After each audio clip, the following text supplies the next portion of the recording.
大家好，我是巨墨，欢迎大家收看巨墨新一期的视频。今天呢，我们就来聊一聊大家喜闻乐见的手枪的配件。在聊手枪配件之前呢，巨墨准备了几个问题：为什么要安装手枪配件？自己的哪支手枪需要安装手枪配件？新安装的手枪配件为手枪和射手带来了哪方面的提升？以及新安装的手枪配件是否会影响以前的使用习惯？是否需要学习新的技能？首先就是第一个问题，从实用角度出发，为什么要给手枪安装配件？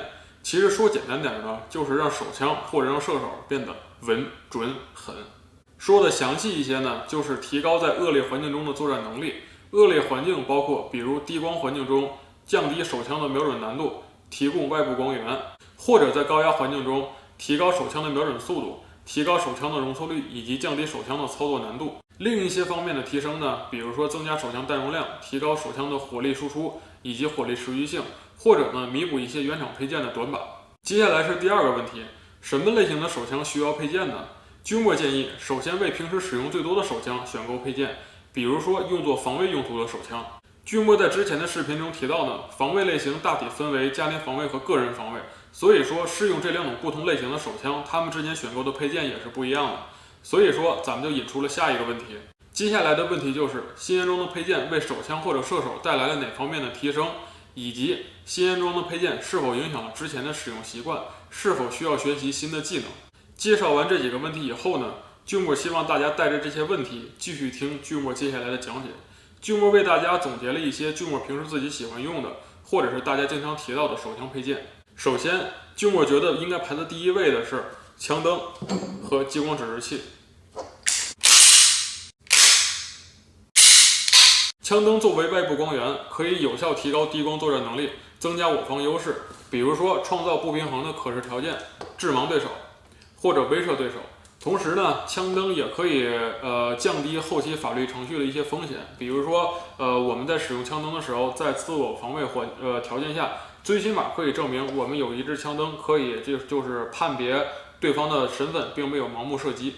使用枪灯需要一定的理论知识，了解枪灯的使用时机，也需要一定的训练量，熟悉枪灯的操作，以及熟悉操作枪灯和操作手枪之间的配合。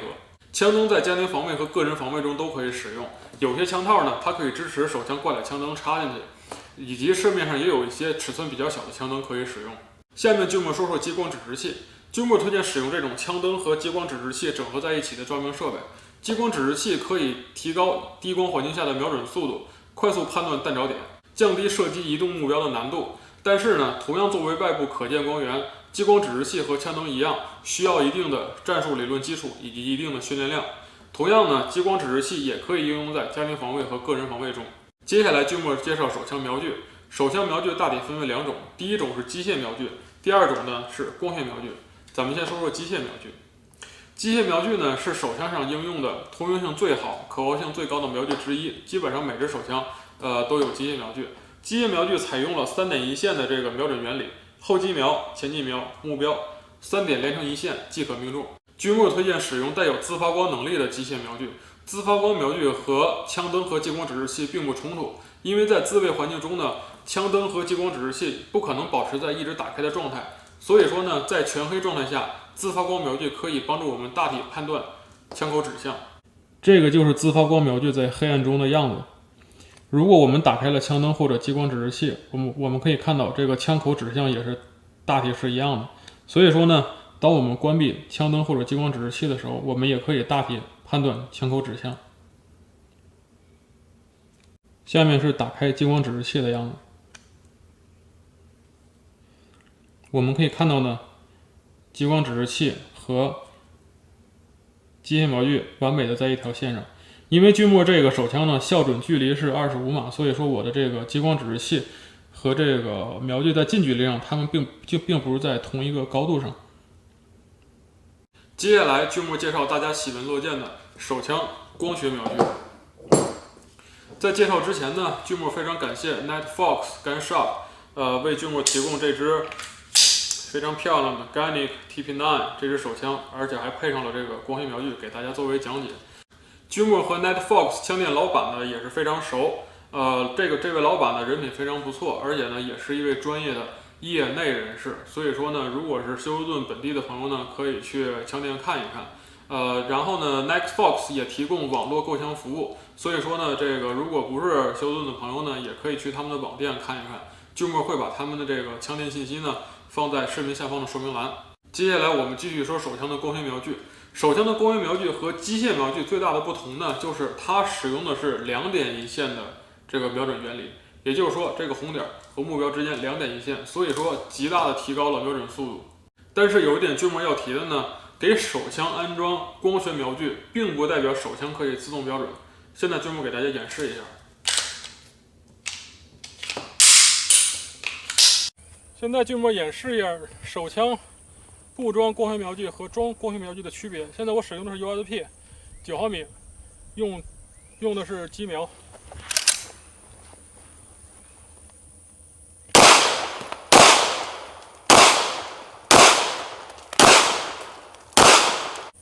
现在我用的是 TP9 Shield， 安装了这个光学瞄具9毫米。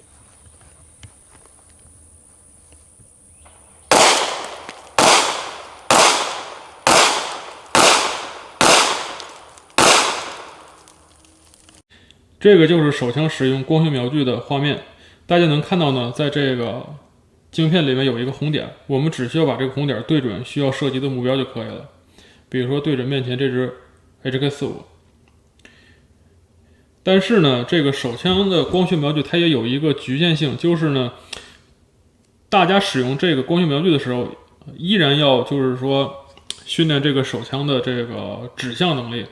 比如说刚出枪的时候。这种状态下，我们现在就是很难找到这个红点。如果你的这个手枪的指向性练得不好的话，找这个红点也是需要一定时间的。当然，有的朋友说啊，左右晃一晃就可以找到了，对吧？但是咱们说的这个找红点的这个，应该是在非常短的时间内完成的。所以说呢，也是需要一定的这个训练量。接下来，君莫拿机械瞄具给大家做一个演示。比如说我们刚出枪的时候。是吧？就算这个手枪并没有就是特别正的指向目标，我们依然可以看见前机瞄。所以说，我们可以作为一个参考，最起码我知道这个枪口是往左歪还是往右歪，往右歪了多少，可以迅速的把它对准，对吧？因为有一个前机瞄在作为一个基准，是吧？我们能看到这个手枪歪的这个程度。但是使用光学瞄具呢，当我们这个丢失红点了以后，是吧？我们就是说，他们并没有一个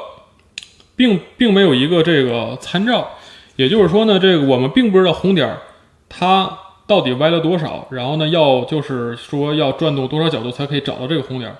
而且呢，这个手枪的这个光学瞄具，它为了就是轻量化嘛，它把这个窗口做的也不是特别大，所以说这个使用手枪的光学瞄具也是需要一定的训练量。所以就我给大家的建议呢，还是先练好这个手枪的机械瞄具。等机械瞄具的这个基本功练得足够扎实以后呢，再使用光学瞄具。也就是说，这个光学瞄具它的这个优势，只能是在这个有扎实的基本功的情况下，才能完全发挥出来。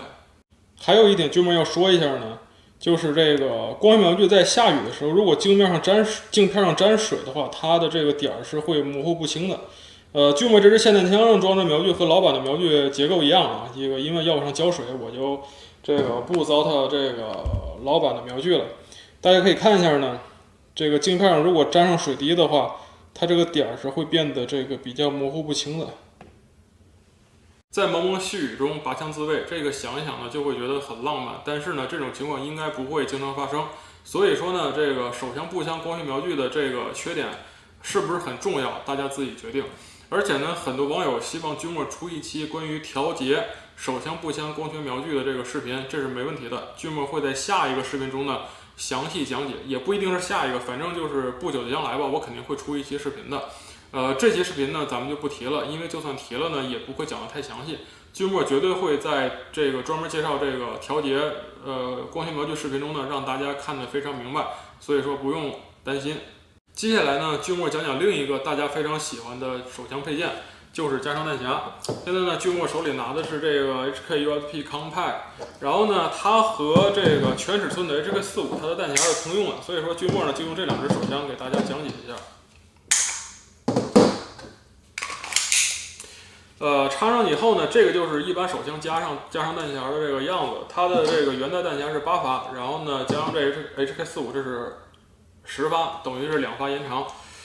这个加长弹匣呢，巨墨只推荐是在这个家庭防卫中使用，因为加上弹匣以后呢，这个它手枪的变形性会降低。本来这是一支康派，结果插上弹匣以后，它这握把是吧，就是和这全尺寸是一样的了。